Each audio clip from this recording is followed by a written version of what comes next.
Dr. Alice Wright couldn't believe what she was seeing on her computer screen. The energy readings from her quantum sensors at the Lunar Research Station were unlike anything she had ever seen before. She adjusted her glasses and looked again at the strange patterns that danced across her monitor. "This can't be right," she mumbled, running the scan for the third time. But the results were the same. Something massive was approaching Earth, and it wasn't following any known laws of physics. She reached for her phone and dialed the emergency number for Earth Defense Fleet Command. "This is Dr. Wright from the Lunar Station. I need to speak with Commander Kelly immediately. It's urgent." 10 minutes later, Commander Peter Kelly stood in front of his command screen, staring at the data Dr. Wright had sent.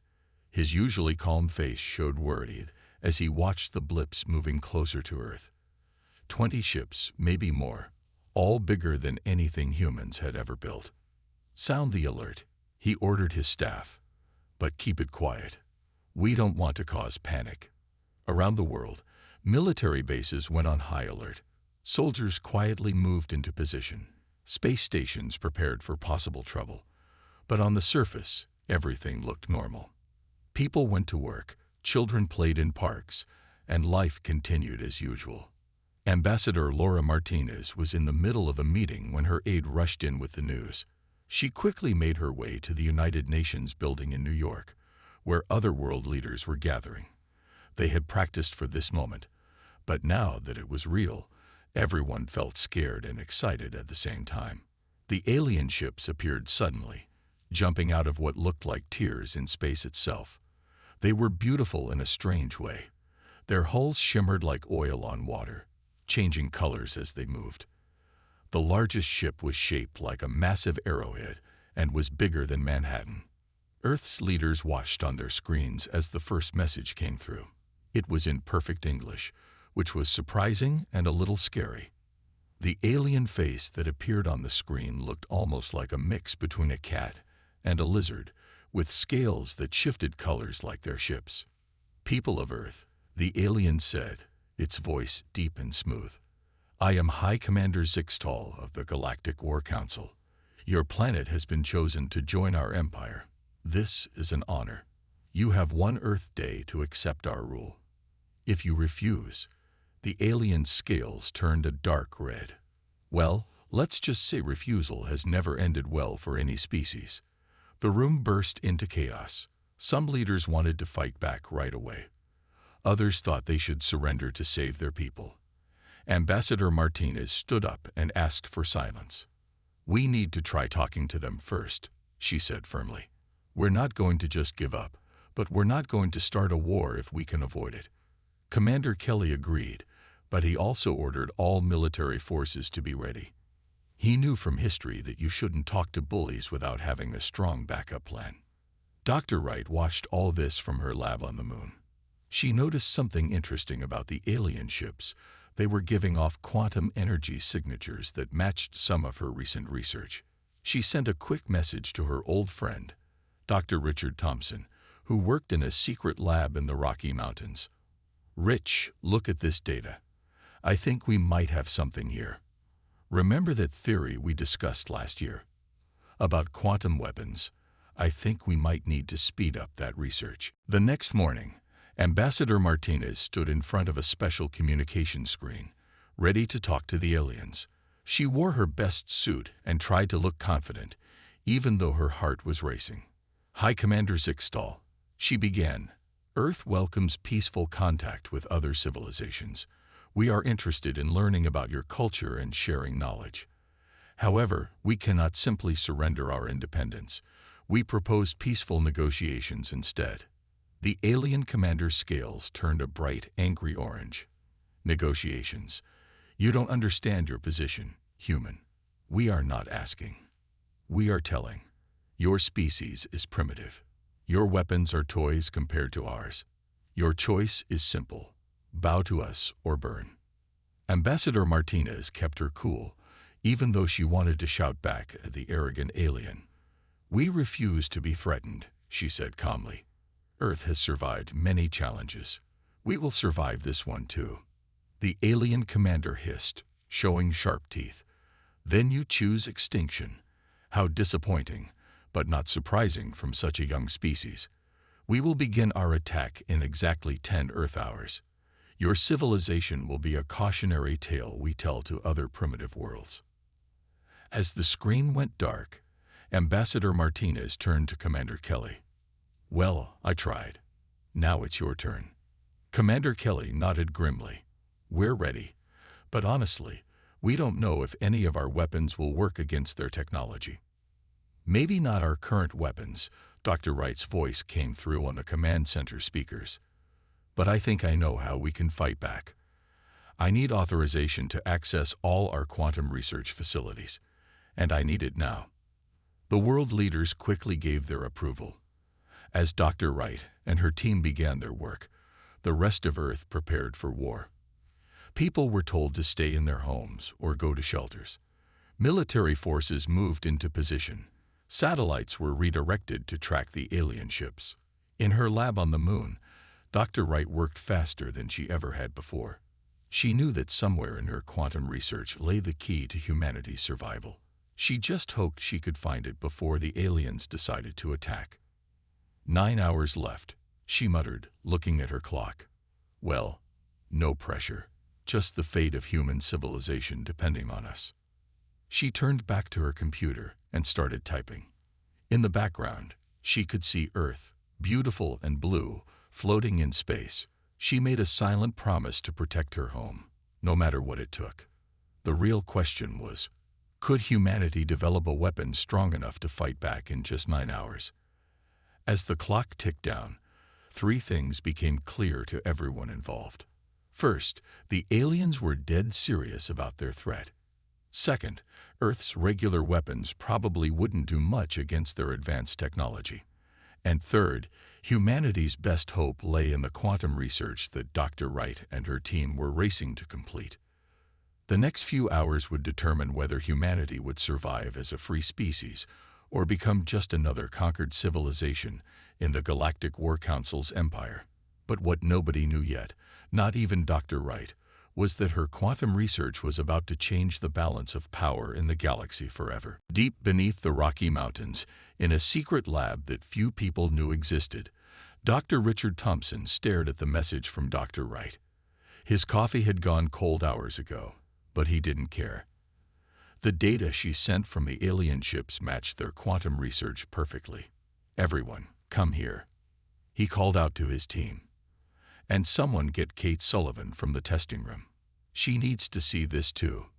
Kate Sullivan was only 26, but she was already one of the best quantum physicists in the world.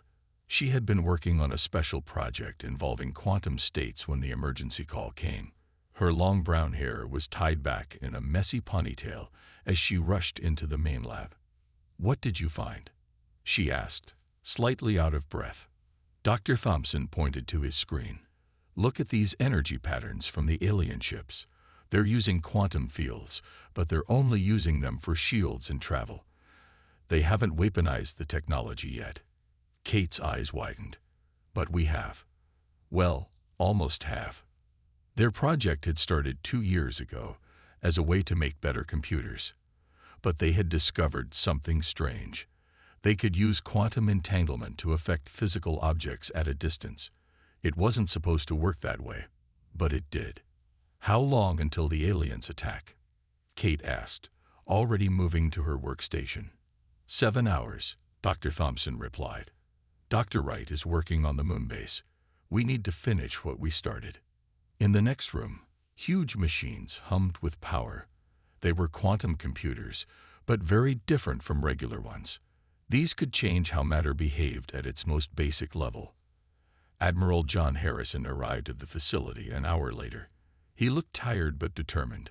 "Please tell me you have good news," he said to Dr. Thompson. "Maybe." "Kate, show him." Kate pressed a button, and a small metal cube appeared on a table in the testing room. Everyone watched through thick safety glass. She typed some commands into her computer, and suddenly, the cube started to glow. Then it disappeared. "It's not gone," Kate explained quickly. "It's still there, but it's different now. The atoms are in 2 states at once. Watch this. She pressed another button. The cube reappeared, but now it was completely changed. The metal had been transformed at its most basic level. Admiral Harrison looked confused. That's impressive, but how does it help us fight alien ships? Kate smiled. Because we can do the same thing to their ships' hulls. Their shields stop normal weapons, but they can't stop quantum effects. We can change their ship's matter at the atomic level. Dr. Thompson added, and we can do it from very far away. Thanks to quantum entanglement. No missiles or bombs needed. The Admiral's eyes lit up with understanding. How quickly can we build these weapons? That's the best part, Kate said. We already have most of what we need. The quantum computers in this facility can be converted into weapons. We just need to adjust their programming. They worked non-stop for the next few hours. Dr. Wright sent more data from the moon, helping them tune their quantum systems to affect the alien ships. Engineers rushed to install the new weapons in Earth's defense satellites.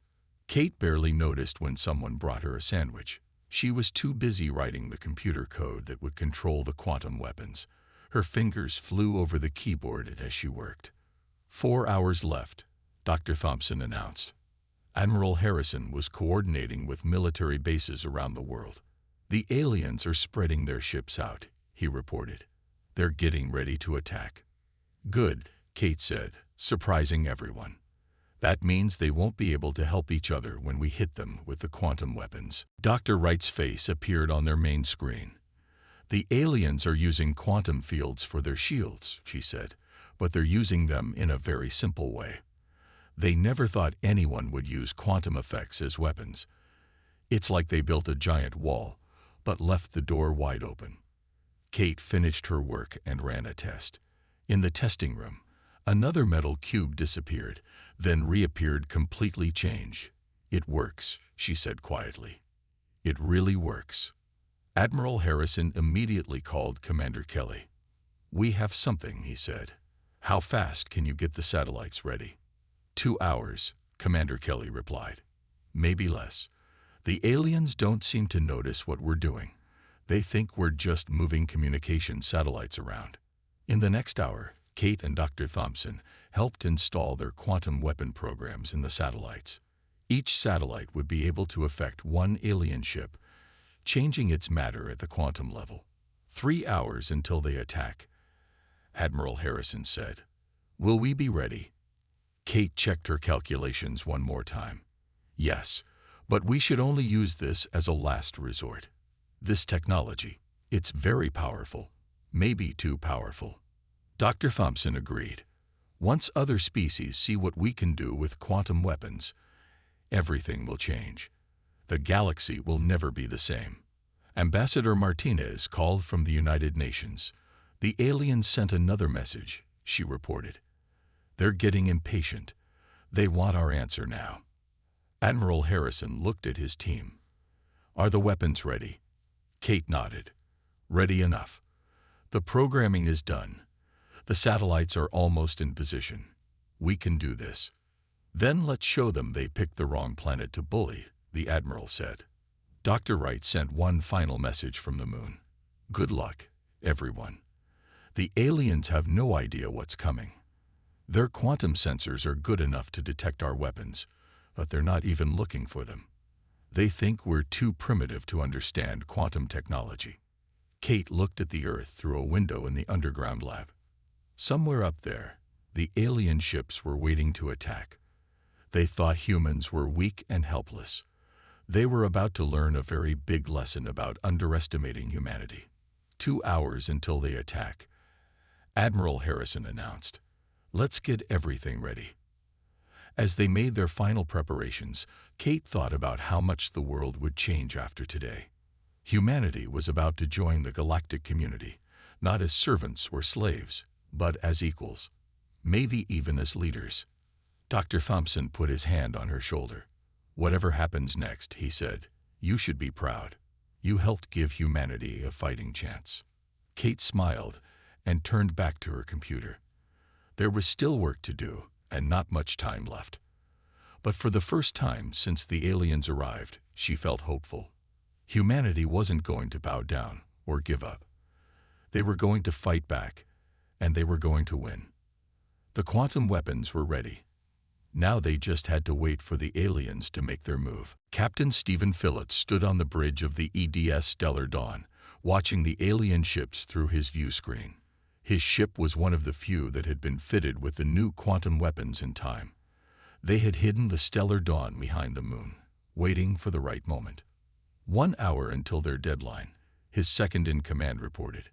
The captain nodded. "Any word from command?" "Yes, sir. Admiral Harrison says all satellites are in position. Dr. Sullivan has finished programming the quantum targeting systems." The alien ships hung in space like dark clouds before a storm. They had spread out, just as planned, trying to cover all possible escape routes from Earth. Their arrogance would be their downfall. They had no idea that every human satellite now carried a quantum weapon. On the moon base, Dr. Alice Wright watched her sensors. "The aliens are powering up their weapons," she reported to Earth Command. "They're getting ready to attack." Commander Kelly's voice came through all military channels. "All ships, all stations, prepare for combat. Remember your training. Humanity stands together." Inside the Rocky Mountain facility, Kate Sullivan took a deep breath. She looked at Dr. Thompson, who gave her an encouraging nod. Everything they had worked for came down to this moment. The alien commander's face appeared on screens worldwide. "Your time is up," High Commander Zixtal announced. "You had your chance to surrender. Now watch as your civilization burns." Ambassador Martinez stood in the United Nations building, surrounded by world leaders. "We reject your threats," she said clearly. "Earth is our home. We will defend it."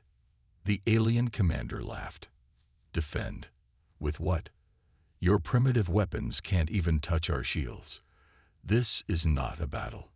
This is pest control." Captain Phillips watched as the alien ships began to move. "Here they come," he said quietly. "Wait for the signal." The first alien ship fired at a military base in Asia.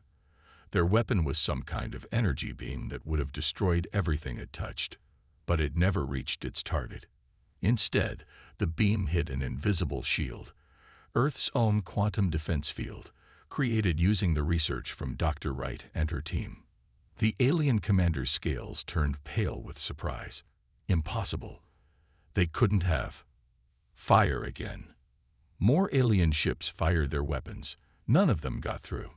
Earth's quantum shields held firm. "Now," Admiral Harrison ordered, "show them what humanity can do." Captain Phillips pressed a button on his command chair. Quantum weapons online. Target locked on the nearest alien ship. Around the Earth, satellites and ships activated their quantum weapons, each one focused on a single alien vessel. In the Rocky Mountain base, Kate watched the energy readings spike. 3, 2, 1. Admiral Harrison counted down. Fire. The quantum weapons made no sound. There was no flash of light, no explosion. One moment, the alien ships were preparing to fire again. The next moment, their ships started to change. The beautiful, color-shifting hulls of the alien vessels began to turn dull gray. Their engines sputtered and died. Their weapons powered down. "What's happening?" High Commander Zixtal demanded. "What are these humans doing?" On the Stellar Dawn, Captain Phillips watched as the alien ship in front of him transformed.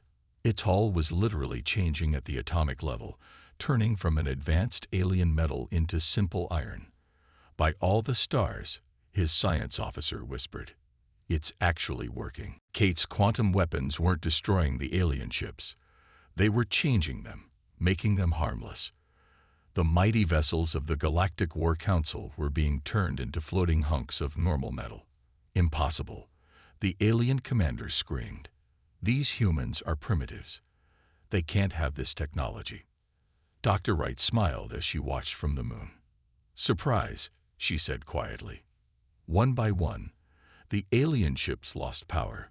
Their quantum cores, changed by the human weapons, could no longer function. Their shields flickered and died. Their weapons became useless pieces of metal. Should we destroy them now? Captain Phillips asked command. No, Admiral Harrison replied. We've made our point. Let them live to tell others what happened here. High Commander Zixel's scales had turned almost white with fear. How? He demanded. How did you do this? Ambassador Martinez stood tall as she answered. We understand quantum physics better than you thought. You came here expecting to find primitives. Instead, you found equals, perhaps even superiors, at least in this field. The alien commander looked around his bridge in panic. Nothing worked anymore. His mighty warship had been turned into a powerless shell. We surrender, he said finally. Please don't kill us. Captain Phillips couldn't help but smile. Don't worry, he said to the alien commander. We're not like you. We don't destroy those who surrender. In the Rocky Mountain base, Kate finally relaxed. It worked, she said, looking at Dr. Thompson. It really worked. Of course it worked, he replied. You designed it. Admiral Harrison's voice came through their speakers. Good job, everyone. The alien fleet is disabled. Earth is safe. Around the world, people began to celebrate. They had faced their first alien threat and won. Humanity had not only survived, but had shown they were a force to be reckoned with.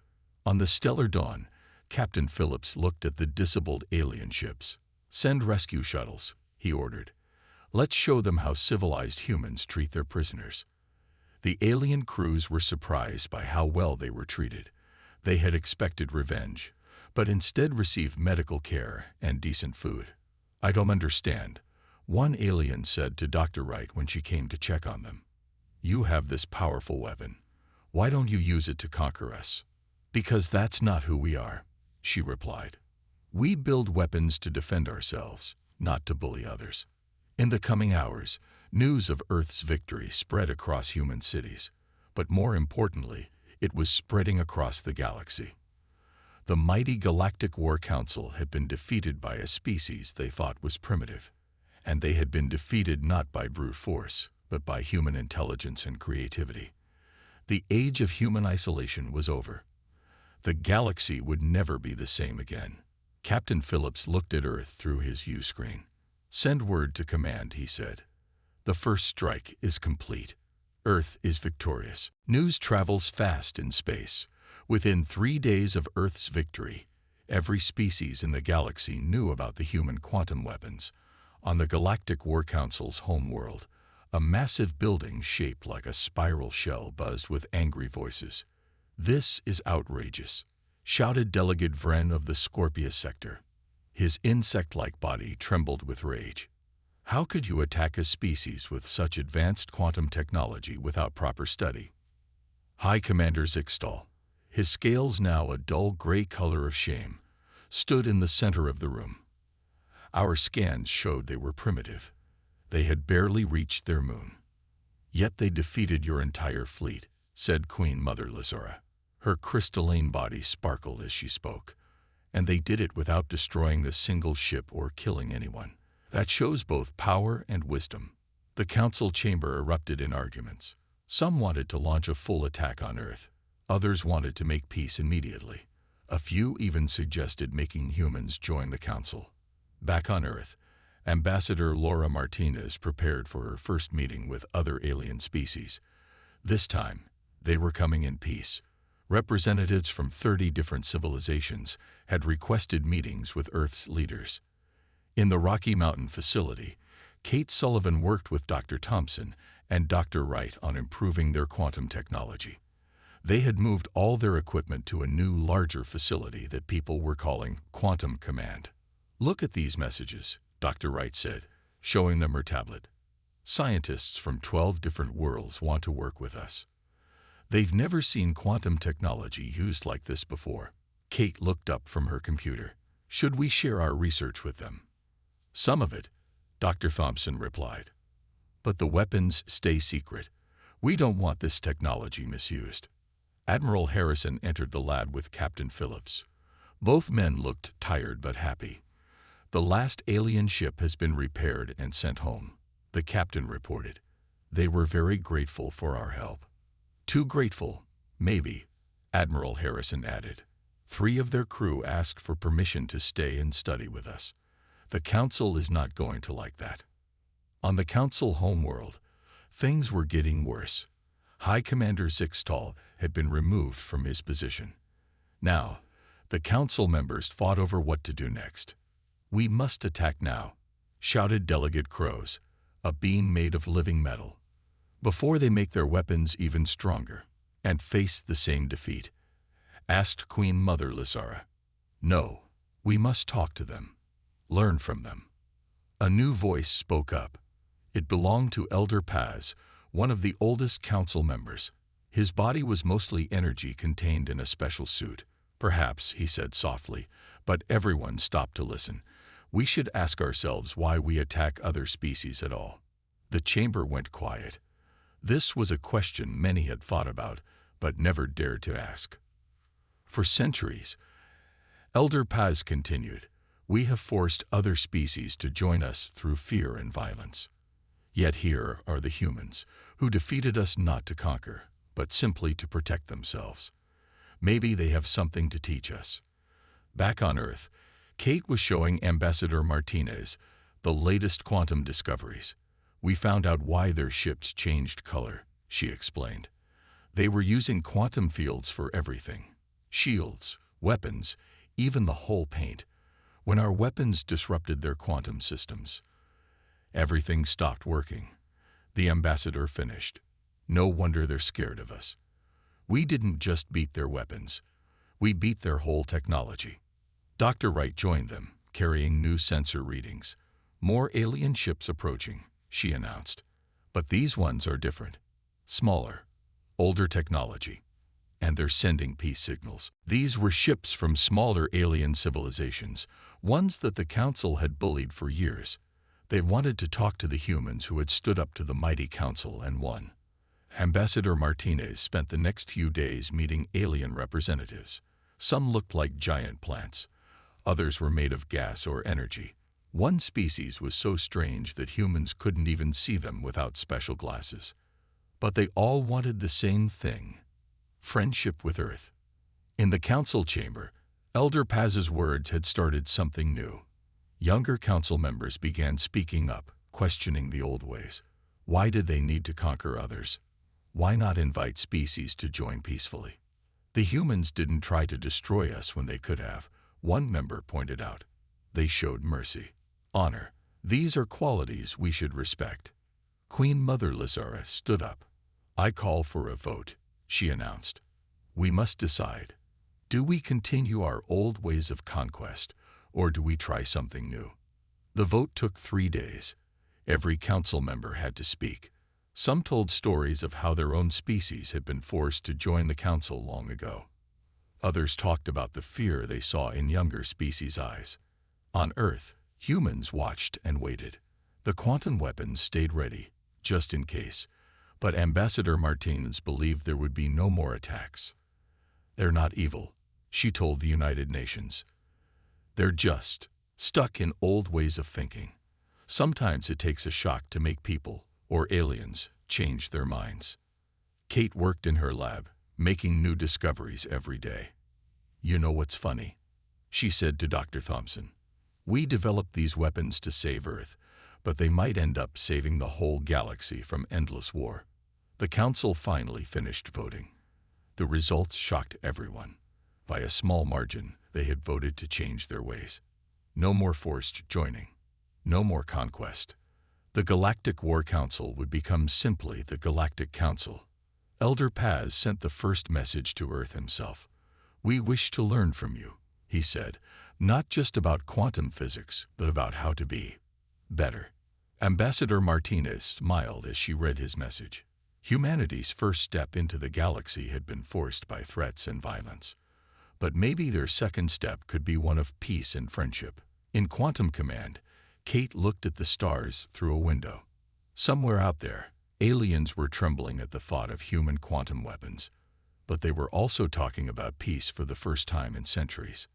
Not bad for a primitive species, she said softly, and went back to work. 6 months after Earth's victory over the alien fleet, the galaxy was a very different place. The massive council chamber, once a place of fear, now hosted representatives from all species, even those who weren't council members. Ambassador Laura Martinez walked into the chamber for the first time, with Captain Stephen Phillips as her guard. The aliens watched her with a mixture of fear, respect, and curiosity. Humans were now famous throughout the galaxy. "Welcome, Ambassador Martinez," said Elder Paz, his energy form glowing warmly. "Earth's seat in the chamber is ready." It wasn't just any seat. It was the same one High Commander Zixtal had once used. The former war leader now served as a junior delegate, his scales permanently gray with humility. Back on Earth, the changes were even bigger. Alien technology filled the skies as trading ships came and went. But more importantly, alien students and scientists flocked to learn about quantum physics from the humans. In the newly built Galactic Science Academy in Colorado, Kate Sullivan taught a class of eager aliens. Some looked like clouds of gas, others like walking plants or crystals. All of them watched in amazement as she demonstrated quantum principles. "The key isn't just understanding quantum physics," she explained. "It's about thinking differently, seeing new possibilities." Dr. Wright had turned the moon base into a major research center. Teams of human and alien scientists worked together, sharing knowledge and making new discoveries. They called it the Luna Quantum Institute. "Look at this," she said to Dr. Thompson during a video call. She held up a small device. The crystalline species showed us how to store quantum states in living crystal. Now we can make quantum computers the size of a coin. But not everything was perfect. Some council members still wanted the old ways back. They formed a group called the Traditional Coalition, led by Delegate Crows, the being of living metal. "The council grows weak," Crows announced one day. "We treat primitives as equals. We share our knowledge with lesser beings. This must stop." Queen Mother Lysara's crystalline form sparkled with anger. "Those primitives defeated our best fleet without killing anyone. Perhaps you'd like another demonstration of their capabilities." The Traditional Coalition quickly lost support after that. No one wanted to risk facing Earth's quantum weapons again. Captain Phillips, now commanding a new ship called the EDS Peacekeeper, patrolled the galaxy with a mixed human-alien crew. They helped species who were still afraid of the Council, showing them that times had changed. "It's strange," he told his alien first officer, a gas being named Czar. 6 months ago, we'd never met aliens. Now I'm having lunch with one who breathes methane." Czar's gas form rippled with laughter. "And 6 months ago, I thought humans were primitive monsters. Now I'm learning you're just people, different shape, same hearts." In Quantum Command, Kate worked on new projects. Not weapons this time, but tools for peace. She had discovered ways to use quantum fields for healing, for growing food, for cleaning polluted worlds. "The quantum weapons kept Earth safe," she told a reporter. "But it's what we do next that matters most." Ambassador Martinez spent her days building bridges between species. Some aliens were still scared of humans, but most were curious. They wanted to know more about the species that had changed everything. "We don't want to rule the galaxy," she often said. "We just want to be part of it. To learn, to trade, to grow together." Elder Paz became her closest ally in the council. His energy form would glow brighter when they talked about the future. "For too long," he said, "we thought power meant forcing others to obey. You humans showed us real power comes from working together." One day, a new species contacted Earth. They were from far away, outside council space. They had heard about the humans who stood up to the council and won. "We wish to learn," their message said. "Not just about quantum physics, but about courage, about doing what's right." Dr. Wright was in her moon lab when she heard the news. She looked out her window at Earth, then at the stars beyond. 6 months, she said softly. 6 months ago, we thought we were alone. Now we're teaching physics to aliens and making friends across the galaxy." In the council chamber, they were voting on a new law. It would ban forced membership forever. Species could join when they were ready, if they wanted to. Ambassador Martinez stood to speak. The chamber fell silent. Even the traditional coalition members listened. "We humans have a saying," she began. "The more you tighten your grip, the more systems slip through your fingers." The old council tried to rule through fear. It didn't work. "Let's try ruling through respect instead." The law passed easily. The old Galactic War Council was officially dead. In its place, a new organization was born, the United Galactic Alliance. Kate celebrated by taking her alien students on a field trip to see quantum stars, stars affected by quantum fields that her research had discovered. As they watched the strange, beautiful lights, one student asked her a question. "Teacher Sullivan, why didn't humans use their quantum weapons to take over the council? You could have ruled everything." Kate smiled. "Because that's not what power is for. Real power isn't about controlling others. It's about making things better. For everyone." Captain Phillips, patrolling the edge of known space, got the news about the United Galactic Alliance over his quantum comm. He shared it with his mixed crew, who celebrated together. "Humans are strange," his alien first officer said. "You're powerful enough to rule us all, but instead you want to be our friends." "That's because we know something important," Phillips replied. "The galaxy is too big for any one species to rule it. But if we work together, we can explore it all." Back in her lab, Kate made another breakthrough. She found a way to use quantum fields to talk instantly across any distance. When she shared the discovery, she didn't patent it or keep it secret. She gave it to everyone. "Because that's what humans do," she explained.